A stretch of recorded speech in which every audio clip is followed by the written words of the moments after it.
had just gotten new information about today's crucial phone call between President Biden and China's President Xi Jinping. CNN's Phil Mattingly is at the White House. Phil, what was said?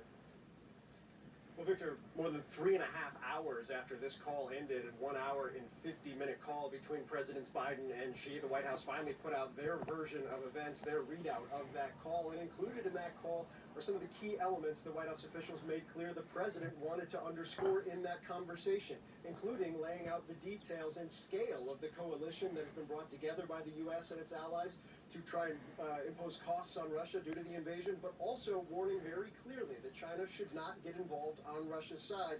In this readout, says, quote, Biden described the implications and consequences if China provides material support to Russia as it conducts brutal attacks against Ukrainian cities and civilians. The president underscored his support for a diplomatic resolution to the crisis. And guys, we've seen it in public statements from administration officials increasingly over the course of the last several days. Very palpable concern that Russia, or that China is at least considering aiding Russia in some way, shape, or form, either through economic or military assistance.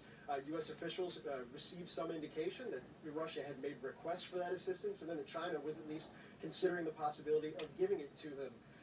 Now President Biden has directly laid out to President Xi that that would be a mistake and there would be costs. Now, the U.S. has been very tight-lipped about what those costs may be, although Jake Sullivan, the president's national security advisor, in a nearly 7-hour meeting with his Chinese counterpart in Rome last week, did detail the scale of what those costs may be. But guys, one element that I think here is important, obviously the threat to some degree of potential sanctions or other potential punishments is serious, but also underscoring the scale of the coalition. Europe is very